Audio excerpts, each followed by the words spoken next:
Welcome, dear students. We are moving to the third chapter in business studies, that is private, public, and global enterprises.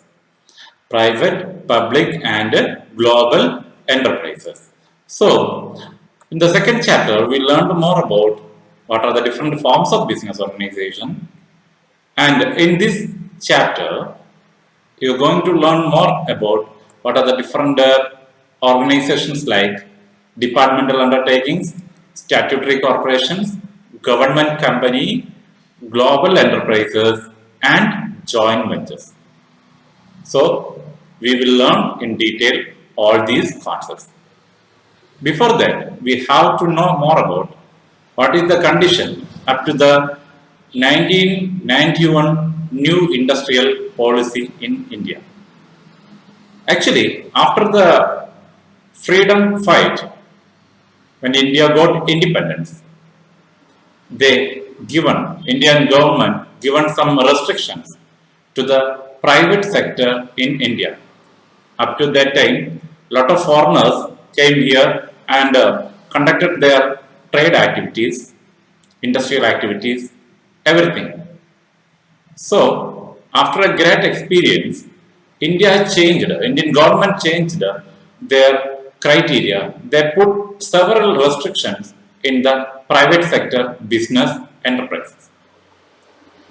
India government given lot of opportunity for upliftment of public sector enterprises in India. When the 1991 industrial policy came, lot of restrictions have been removed.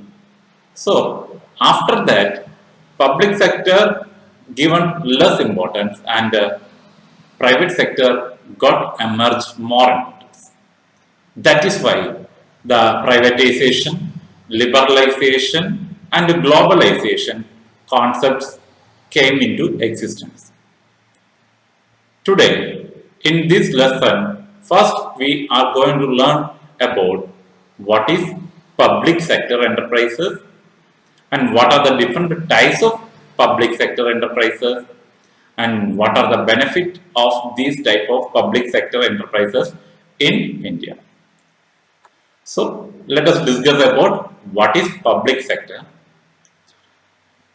From the term, it is very clear, public sector. The whole authority vested in the hands of public to manage these type of organization. So public sector enterprises are those enterprises which are owned and controlled by the central or state government. The central or state governments. And the public sector is the part of economy composed of both the public services and public enterprises. Public sector involves providing service to the public and also productive activities in the public. It includes public goods and governmental services such as military, law enforcement, infrastructure, public transport, public education. Lots of different sectors are there coming under public sector. So remember, the enterprises which are owned and controlled by central and state government is known as public sector. And we have to learn more about what are the different objectives of public sector enterprises. So first one is to bring about speedy industrial development. To bring about speedy industrial development. So every time public sector enterprises given importance for the fast change in the industrial area. So development of industrial sector is the first criteria as per public sector enterprises. And the second one is to develop certain industries which help the growth of other industries. Some industries will work with the support of core industries. And in rural areas, lot of industries have been started for the welfare of the society and welfare of the development of this country also.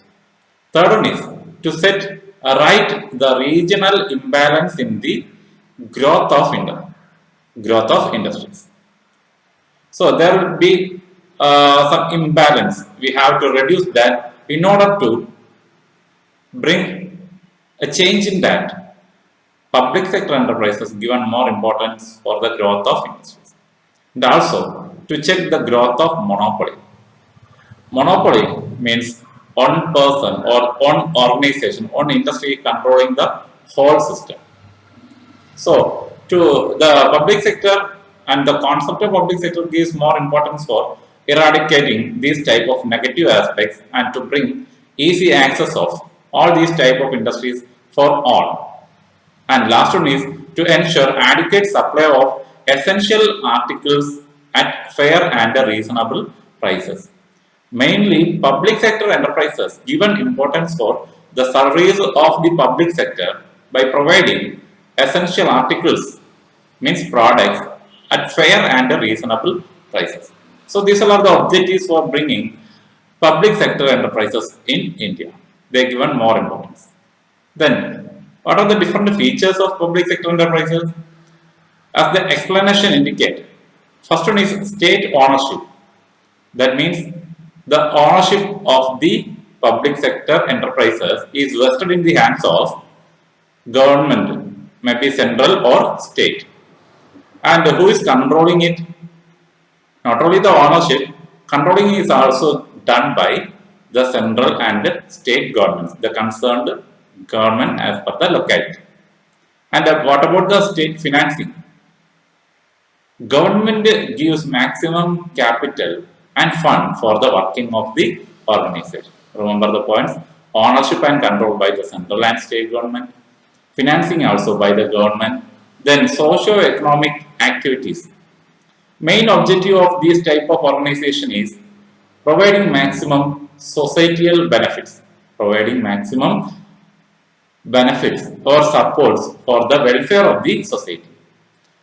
Public accountability, and these type of organizations are more public accountable. They are providing maximum services and products for the welfare of the public. So some more features are there. We will learn the next class. What are the different forms of public sector enterprises? So remember the different features. It is a summarized form. Ownership and control is vested in central and state government, and financing is given by the central or state government. Also, economic activities, socio-economic activities are the main activities, means all the activities are for the welfare of the society, economic upliftment of the society, increasing their standard of living, etc. And the public accountability, all these organizations are accountable for the public, means they done all the activities for the welfare of the public, not for earning profit like private organization. And what are the different forms of public organization or public sector enterprises? Three forms are there: departmental undertakings, public corporations, government companies. All these three type of organizations are under the control and ownership of the central and state government. We will learn more about all these three concepts in the next video lesson. So, develop the concept: what is public sector enterprises, what are the benefits of it, what are the different features, and what are the different types, from again watching this video. So we are going to learn more about the different types of public sector enterprises in the next video lesson. So thank you for watching. So develop your own concept by developing and collecting more examples from the different platforms. So thank you for watching. So keep in reading all these materials again and again. Watch the video again. Okay. So remember, dear students, the next video lesson from the chapter public, private, and global enterprises is about departmental undertaking. Departmental undertakings. Departmental undertakings is at another the first concept from the public sector enterprises. Actually, In central and state government, a lot of public and private sectors are there. Especially here, we are going to discuss more about departmental undertakings or the different departments work under each minister in central and state government. So, departmental undertakings is created by the decision of the government, maybe central or state government, and all the activities are controlled by concerned minister. For example, finance department is there, controlled by the finance minister. Like that, lot of different departments are there in central and state government. So what are the different features? It is organized and managed by a minister. All the officials will work under the concerned minister. So it is organized and managed by a minister, IAS officers and a lot of IPS officers, different sectional officers up to the lower level employees will work under the guidance and instruction, as per the guidance and instruction by the concerned minister of that particular department. And it is financed through budget allocation. Every year there will be budget meeting, and the fund for the working of these departments through the allocation of budgets in the concern and the particular year. And the rules and the procedures for staff selection, their appointment and the service conditions are the same as that of government servants. So there will be not some agencies like Kerala PSC, UPSC, like that. They are appointing the workers or the staff in the organization. Budgeting, accounting and auditing are as applicable to government departments. All these processes, budgeting, accounting means preparing accounts, and auditing of all the books of accounts are conducted as per the government rules. Then it cannot be sued without previous consent of the government. Departmental undertakings cannot take cases against without the permission of the government. Means the concerned maybe a prime minister or chief minister. Without his or her permission, they can't sue. Sue means taking case. So departmental undertakings, in simple sense, you can develop a sentence. It is controlled and managed by a concerned minister. Finance department, education department, MHRD, like that. Lot of examples you can create for the concept departmental undertakings. So we are moving to the next area. What are the advantages of these type of organizations? So in this type of organization, the total government control helps implementation of government policies. Already we said it is under the control of the particular minister, is managing and controlling everything. So all the activities under the government control. And what is the next advantage? There will be strict audit and legislative control, prevent misuse of public funds. Strict auditing procedure will be there to avoid the misuse of public funds. So every year there will be strict audit to verify whether there is any malpractices in the distribution of funds and its users. And it is managed by responsible government servants who keep the secrecy required in strategic and defense industries. IPS, IAS, IFS officers are controlling under the minister each and every sections in the each and every department in the country. So they are able to make secrecy of all the information, and also revenue from these undertakings are remitted in the treasury.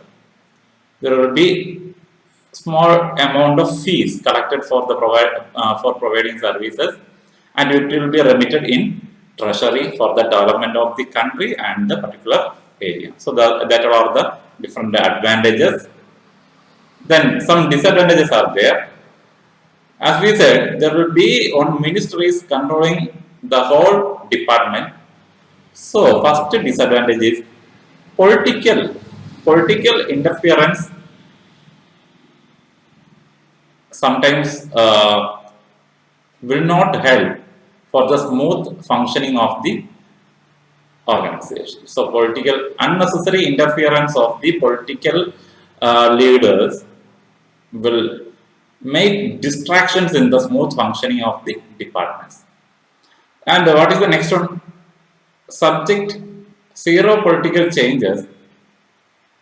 Subject of political changes, these undertakings cannot follow a long-term business policy. They are not maintaining any long-term business policy. It will be as per the directions of the concerned minister. Sometimes there will be over capitalization, unnecessary means a division of capital or providing of capital in the budgets for the particular department. Then lack of managerial skill and efficiency. Lack of managerial skill and efficiency is another negative. Why? Because all are not educated who is managing this type of organization. Then political consideration rather than business consideration. There will be more importance for the political leaders and their opinions rather than business consideration. Then government control inhibits purchase of raw materials and sale of products. They are controlling every activity in the purchase and sale of products. Then absence of competition. There will be no other company or any other organization to compete with these type of departments. Only one department will be there in central and another one will be the state. So there will be absence of competition. So these are the disadvantages of departmental undertaking. And some of the important departmental undertakings in India, we have to create a lot of examples for the concept departmental undertakings. In India, All India Radio, Doordarshan, Post and Telegraph Department, Indian Railway, then lot of coach factory, Chittaranjan locomotives, lot of organizations are there. Just go through this type of organization and you are also try to develop and find out more examples of departmental undertakings in India. So remember, as a summary, departmental undertakings are the public sector enterprises which helps for the development of the society under the control and management of a particular minister at the central and state level. So, these are all about what is the concept of departmental undertakings. We will meet in the next video lesson about the next type of public sector enterprises. So, watch and develop a small video regarding what is departmental undertakings in India. So, thank you. Dear students, we are moving to the next video lesson from the chapter Public, Private and Global Enterprises. And in this lesson, you will learn more about public corporations or statutory corporations. Public corporations or statutory corporations. So, in the previous video lesson, we learned about what is departmental undertakings, one of the public sector enterprises. And next one is public corporations or statutory corporation, another form of public sector enterprises in India. So, statutory corporations, statutory or public corporations. Statutory corporation, that is the effective word we have to remember, statutory. These type of organizations are formed after passing a statute in the parliament. So look at the meaning. A public corporation is that form of public enterprise which is created as an autonomous unit by a special act of the parliament or the state legislature. Special act, that is statute. So by passing a special act in the parliament or legislative assembly, they are creating these type of organization. So what is the ultimate aim? For the providing service to the public, for the development of a country, for the development of a particular state, different regions. These type of organizations are created by passing an act in the parliament. Some examples are here: Reserve Bank of India, the topmost bank in India, controlling the entire banking system in India. Indian Airlines Corporation, Life Insurance Corporation of India, then Air India, Oil and Natural Gas Commission, Industrial Finance Corporation, State Bank of India, Unit Trust of India, Kerala State Road Transportation Corporation, Kerala State Industrial Development Corporation. Lots of examples are there for the concept of public corporations or statutory corporations. Remember, what is statutory corporation? It is the organization or public sector enterprise which is created after passing an act in the parliament or state legislature. So, what are the different features or characteristics of these organizations? First one is it is created by a special act. It is created by a special act in the parliament or state legislature. What is the second one? Separate legal existence. Separate legal existence means the organization and the parties are, its members are two different entities, and it is wholly owned by the state or the central government, and it is managed by a board of directors. Sometimes there will be private parties also nominated in the board. Then it has financial autonomy. Autonomy means they have their own freedom to collect fund from different sources and utilize it for their own purpose. No more strict interference of government. So they can take their own decision for regarding the fund collection and its use. Then employees are appointed according to the terms and conditions of the corporation. They have their own rules and regulations. As per the terms and conditions, they will appoint the employees in the corporations. Then it is not subject to budgeting, accounting and audit laws of the government. They have separate laws regarding the budgeting, accounting and auditing of these type of corporations.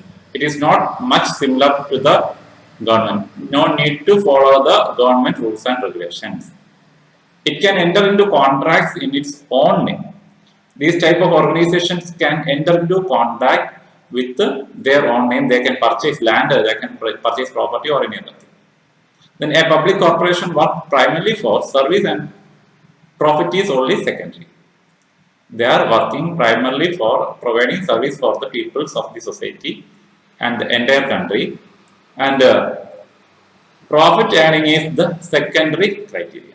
So these are the main features regarding what are the different features or characteristics of public corporation or statutory corporation. So maximum the points are given in the explanation. You can also develop your own explanations. What are the advantages? Some of the points from characteristics are repeating again here. This is autonomous body. That is the first primary advantage for public corporation. Autonomous body, that means they can take their own decisions. Sometimes it is a combination of something, means it combines the advantages of both the departmental undertakings and the privately owned companies. Why? Because privately owned companies, they are working for earning profit, and also departmental undertaking, they are working for providing service to the public. That is why it is main aim of the organization is earning, is not earning profit but providing service, but they are also interested to earn profit. So that is why it is a combination of a departmental undertaking and privately owned companies. And what is the third one? Not subject to political changes. Not subject to political changes means only limited control over the public corporation from political parties. There is flexibility of operation. They can take their own decision. So flexibility is there. They can come with their own decision for the working of the corporations. Its accountability to the parliament guarantees government control. Their accountability means they are accountable. These type of organizations are accountable for the state and central government. So there will be limited government control also. Then better salary and services are there for the workers in these type of statutory corporations. Then talented persons in the field of business are nominated in the board. Sometimes the experienced people from the private sector, from the society, are also nominated in the board of the public corporations.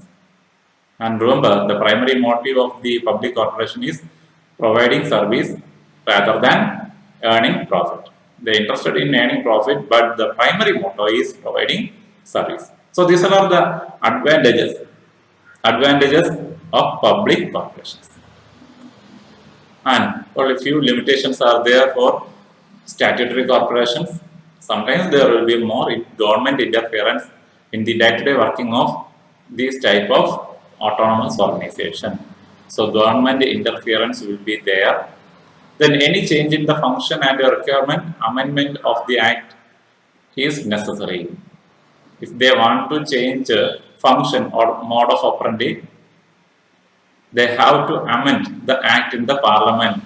So only after passing the meeting, they can take decisions regarding the functioning of the organization. And here also limited amount of competition. Absence of competition and profit motive leads to inefficiency. Sometimes the functioning of the organization will be inefficient, maybe due to the absence of competition. So these are all the concepts regarding what is statutory organizations or statutory corporations, public corporations. So remember some more examples are here. Just watch this picture. What are the different corporations available in India also? So statutory corporation, a small topic, another form of public sector enterprises which started by passing an act or statute in the parliament or state legislative assembly, and the main motto is serving the society and earning profit, but they are giving more importance for serving the society. So we will watch the next type of public sector enterprises, that is government company, in the next video. So collect maximum life related examples from your locality to develop these type of public sector enterprises. So thank you for watching. So watch the video again and again, develop your own concept, and also try to collect the notes. Welcome dear students. We are moving to the third category of public sector enterprise in this video, that is government companies. So government company is another form of public sector enterprise. It's very easy to learn. If the company is managed by government, then it is termed as government company. Or we can say the 51% of total capital is in the hands of government company, then it is known as government. If a company in which not less than 51% of share is held by the central government or any state government or partially by the central and state government, then it is known as government company. So remember the percentage, 51% of the total share capital, if it is in the hands of government, then it is government company. So what are the different features of government company? It is formed by registration under Companies Act. So now 2013, Companies Act of 2013 is following. So as per the provisions of that act, the company is registered and formed. The whole or major part of the shares will be in the hands of government. Rest may be in the hands of private party, but 51%. Sometimes the whole share will be in the hands of government. Sometimes the government company or the public company will issue shares to the private party or the public for collecting funds. So there will be private parties also in the sharing of capital, and it have its own memorandum and articles of association. Already we have learned in the formation of company what is memorandum of association and articles of association. Government company have their own memorandum of association and articles of association in order to control the whole organization. And it is a body corporate with a separate legal existence. So the members, the shareholders and the company are two different entities, two separate entities.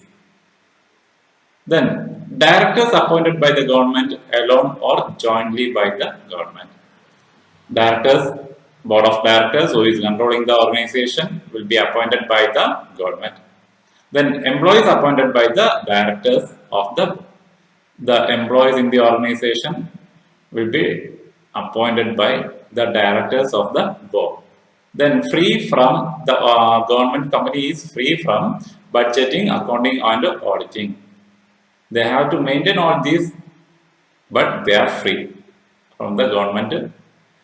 They can manage all these things as per their own rules and regulations, bylaws. So these are all the characteristics. And what are the advantages of these type of government companies? It allows public participation in share capital. If I want to take a share of a public company, I can also participate by giving the funds.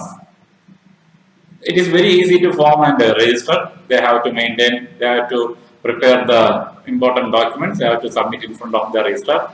And more flexibility in operation there is there. More flexibility in operation, then they have their own freedom to manage and do all the activities.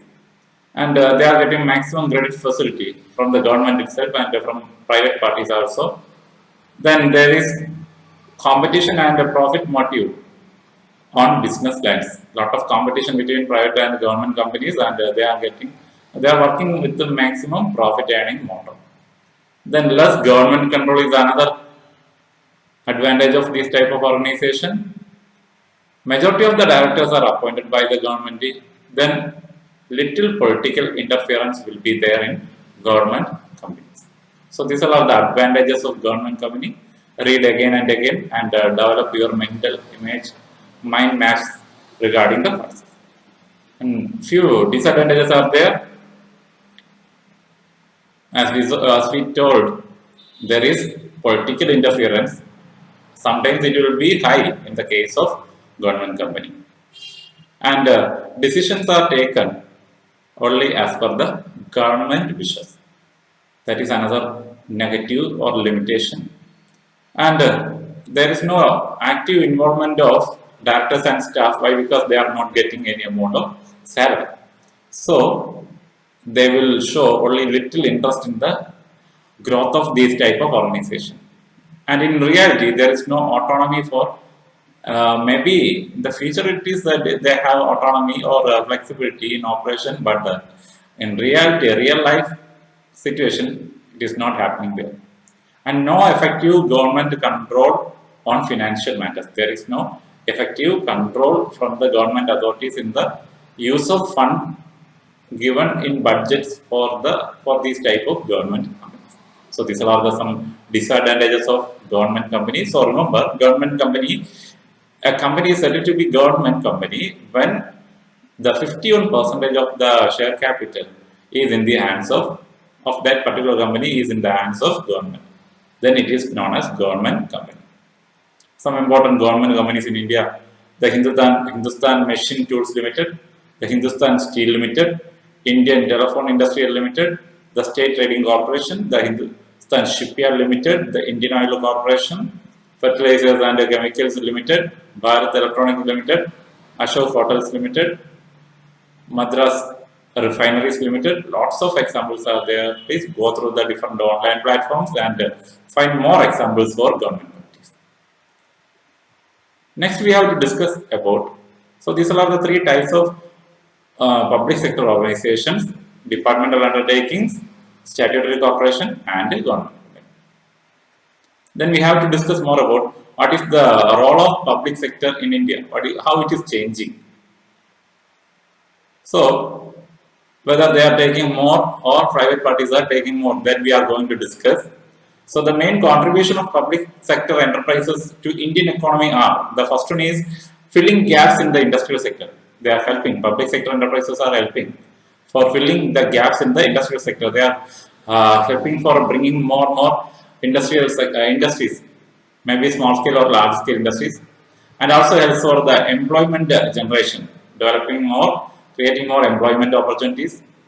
And these type of organizations helps for the balanced regional development of each sector in the country and improving the balance of payment position, getting more payment than salary, etc. for the workers. Then prompting and protecting the small scale enterprises and ancillary industries. Maybe these type of organizations are helping the traditional forms of business industries in India. It helps in facilitating research and development and community development. Main aim of public sector is protecting the society. So community development is another main motto. Then it ensuring equitable distribution of wealth and reducing economic disparities. Always, public sector enterprises has to avoid the difference, maybe due to the concentration of money in one's hand. So they helps to reduce the economic disparity also. They are facing so many shortcomings. Public sector enterprises are facing so many shortcomings. They have their own limitation also. Maybe like poor project planning. Poor project planning means their project, each industry's project planning will be not much best according as per maybe when we are comparing with the private sector enterprises, it will be of low standard. Then over capitalization, maybe fund is flowing more, but it is not utilized effectively. Then excessive overheads we have to obey, maybe uneducated or any other people who is controlling from the top level. And overstaffing, more workers are there, but they are not working. Paying salary means operating expense is increasing, but the production is not running, and not profit also through sales. Underutilization of available capacity. Lot of workers and measures are there, but they are not effectively utilized. And the price policy improper. It is improper. It is not as per the quality of the product. And inefficient management. The top level authorities will be of not having good quality. So a lot of shortcomings are there in the case of public sector enterprises. And also the poor industrial relation. The government sector or the public sector have poor industrial relations. That means they have low, they are not keeping interest to keep a relationship with other industries in our locality. So there will be a lot of limitations like that. Then again, lack of coordination among various functional activities. In a single industry also, there will be no coordination between the activities of different departments. And what they are getting as a return, the profit of these type of organization is also very low. That is another short term or the demerit. And the growth of these type of organization also very slow. Why? Because the planning will be very poor and the overcapitalization, excessive overheads, all these things. Due to all these things, the growth of these type of organization also is very slow. So these are the shortcomings of these public sector enterprises, especially in India. And the government is taking some measures to overcome these type of public sector organizations. What are they? We have to know the government measures to protecting public sector enterprises. How they are trying to protect the public sector enterprises in India. First one is restricting the role of public sector. Restricting the role of public sector. Lot of organizations are there, that is why they are not able to control. So now they taken the decision, no more public sector enterprises. They want to control only the present remaining organizations. So restricting the role of public sector and providing more opportunity to the public sector. One measure. And next one is essential infrastructure of goods and services. And every organization, every public sector, they want to develop the infrastructural facilities. They want to bring more innovative ideas and technologies in the organization. Also, the exploration of oil and mineral resources. They are giving more concentration for that type of resources. And in the case of technology also, technology development in areas which require long-term investment and where private sector is hesitant to operate. That type of where technology is needed and where requires long-term investment, huge amount of investment, they want to give more concentration on that areas, especially where the private organizations are not interested to invest. And manufacture of strategic such as defense equipment. Now government is giving more importance for producing defense equipments in India. Instead of collecting from foreigners, they started to create that type of items in India. And also strengthening the enterprise through memorandum of understanding. So strengthening these type of organization, memorandum of understanding means making contracts, agreements with other parties and strengthening these type of enterprises. So these are the measures taken by the government for the upliftment of public sector enterprises. So in the title of the chapter, private sector is there, public sector is there, and global enterprises are there. Already we learned what are the different private companies. The different forms of organization we learned in the chapter, forms of business enterprise that constitute private companies.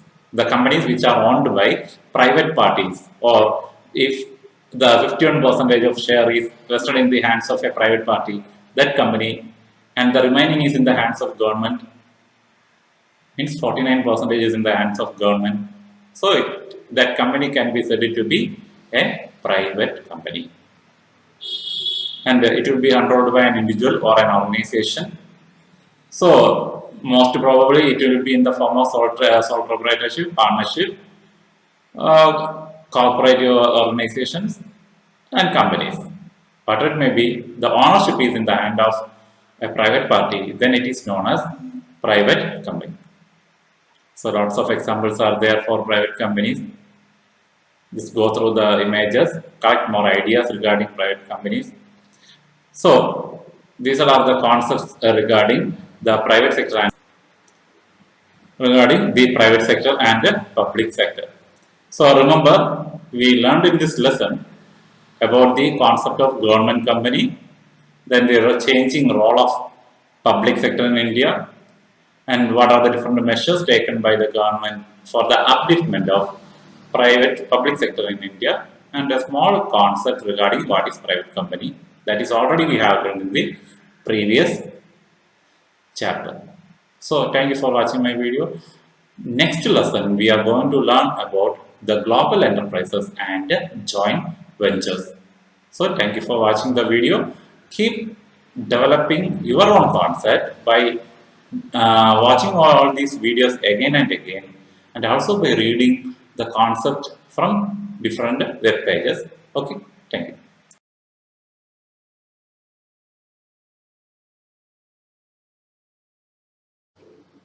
Dear students, welcome all of you to the last video lesson from the chapter Private, Public and Global Enterprises. And in this lesson, you are going to learn about what are the different forms of global enterprises and joint ventures.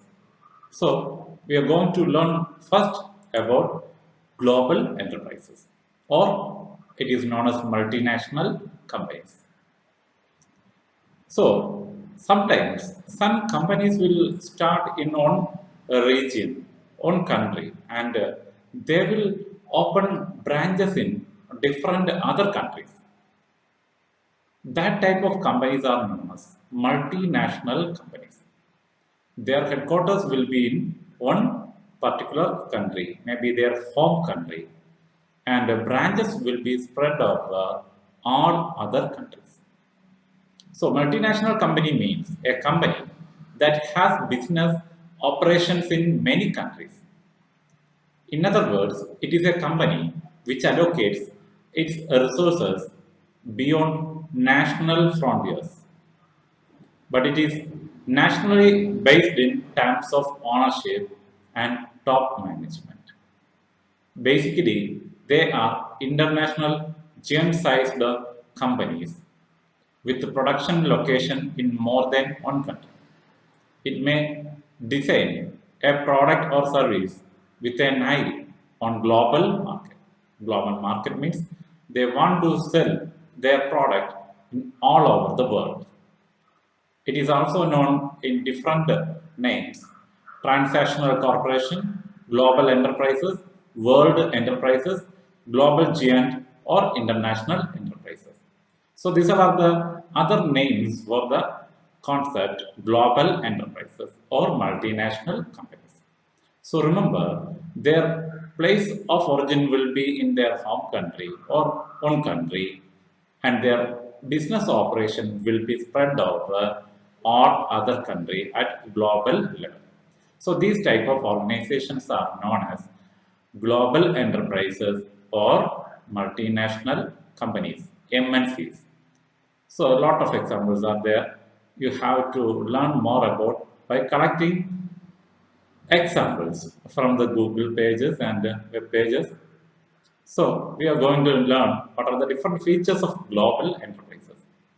So as the explanation indicates, GN size, the operation will be at large scale level. The assets turnover of several multinational companies is pretty huge or large. So their operation as well as their infrastructural facility and their assets will be of large quantity. And the speciality of these type of organization is centralized control. Its headquarters will be in home country, and they will exercise the functioning and controlling of its branches in other countries. So centralized control, GN size, then international operations. They are doing business not only in their home country, they are distributing at the global level, international level. That is why the name international enterprises. So its production, marketing, and all other activities will be spread over all other countries. And oligopoly power. Oligopoly, you know very well, you are a commerce student, learned in economics what is oligopoly. Multinational companies are controlling the entire system, business system. So multinational companies are oligopolic in nature. Why? Because due to the vast resources they have and the size of operation and the predominant position they occupy in the market at the global level. So due to they are controlling sometimes the entire market all around the world. So remember the points: gen size, centralized control, international operations, oligopoly power. And some other features are sophisticated technology. Multinational companies or global enterprises are using highly sophisticated technologies, highly demanding and costly techniques of production they are using. Also, they are not only using techniques of production but also the distribution also. And next one is professional management. They have a good team of highly talented professionals, and they are approaching the all market at the global level. That is the another feature, international market. They are distributing their product at the global international markets. So these are the features about global enterprises. So remember the concept. Global enterprises are those organizations which have headquarters in their home country and controlling the entire markets in different countries. Yet another concept in this chapter is joint ventures, another form of business organization. As the name says, it is a joint operation of two or more parties. When two or more people or organizations join hands together to run a new organization or to run their organization, then it is known as joint venture. This is a very common mode of entering into the international business. Joint venture means starting a firm which is jointly owned by the two or more otherwise independent firms. And most probably, three major types are there. One is foreign investor is buying an interest in a local firm. Suppose in our Indian country, Indian company is buying another company of Afghanistan or England, like that. Then local firm is acquiring an interest in existing foreign firm. That is the example I told for one type. Foreign companies are coming and purchasing Indian company. That is the first one. Indian company going to foreign and purchasing their own company there. Then it is local firm acquiring an interest in the existing foreign firm. Then both the firms are jointly establishing a new firm, a firm in our country, and foreign countries company joins hands for creating a new firm.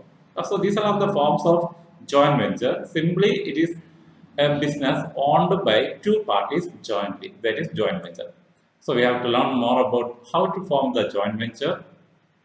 So it may be in the form of public or private limited company. Joint ventures are may be in the form of public or private limited company. They can start. Then they have to maintain a particular place of registered office, head office, and they have to check the availability of registration in a particular name. They have to approach registrar of companies and they have to check whether the company's name they are going to start or to modify is available. And also they have to select a proper memorandum of association by including all the details regarding the partners in the joint venture. And they have to create a good memorandum of association and articles of association for the running of the joint venture.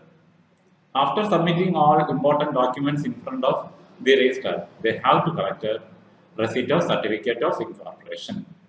In the case of private company, that is enough. If public company is starting, they have to collect the certificate of commencement of business also. So remember, these are the few steps. They have to maintain the records and have to submit with proper fees in front of the registrar and to obtain the certificate of incorporation. With these simple steps, they can start joint venture. Then also they have to maintain the articles of association, which includes the rules and regulations related to the management of the joint venture business. If a person is starting a non-resident partner from a foreign country, they have to obtain permission from the RBI also. So in case of partner of the joint venture company is a non-resident Indian, approval of Reserve Bank of India is necessary to collect the shares of a joint venture in India. So remember these points for the formation of a joint venture. So some benefits are there for the starting of a joint venture. The benefits of joint venture include, first one is accessing to market. Joint venture helps the business people to access the global market also. If they join hands with a foreign country's company, they can access the global market also. So when two business joins together, they get more customers. So that is one of the benefit. And a distribution network will also increase. Second point, network of the distribution of product will also increase. That is another advantage for the starting of joint venture. Why? Because suppose I am creating one company in India and joining hands together with another company in Australia. I am getting more opportunity to market my products in Australia also. So that is the access of market also distribution network. My business distribution network is also increasing. And what about the capacity? The third point indicates joint venture helps the partners to reap the benefit of increased capacity in terms of production as well as the economies of scale of business and its scope. So, when we are joining hands together with another company, the capacity of the organization will increase. We can bring efficient workers of the partner company and we can collect funds from that partner company for our business.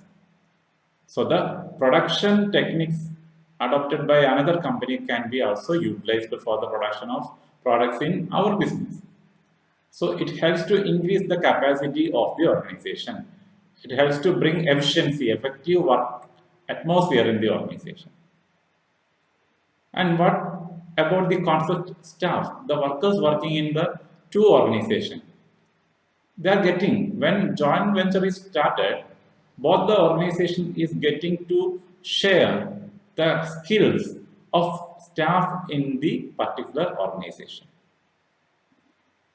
So each organization utilizes the skill by sharing, by shifting also employees from one organization to another. This is another benefit of joint venture business. So accessing the global market, distribution network is increased, capacity of the organization can be increased, staff can be shared, the workers can be shared between two different organizations. And what about the purchasing of different resources? Suppose I am working in Kerala, I can collect materials maximum from India. When I am joining hands with the American company, they will also help me to purchase different materials from their home country. So, vast resources available at the disposal. Joint venture partners may be able to collectively benefit from favorable conditions while making purchases. Both are getting opportunity. If I am not getting some raw materials in India and it is available in America, I can collect from America with the support of my joint partner. And what about the technology and intellectual property? Most developed countries are using modern techniques of production. Suppose I am joining hands with that country's company, I can use the technologies of production and distribution of that particular modern company is using. So technology can be shared. And intellectual property. Intellectual property is the best asset that can be sold in the modern business world. That indicates the creative business ideas, innovative ideas of that partners, firms, or of the workers. It also shares innovative ideas. Not only if we join hands with another firm, we are getting a best friend for sharing our financial difficulties also. So that is the last point of benefit of joint venture finance. We can collect or pool resources and materials, mainly financial resources from our joint partner also. So these are all the benefits of joint venture business. So in this video, we learned more about what is global enterprises and joint ventures.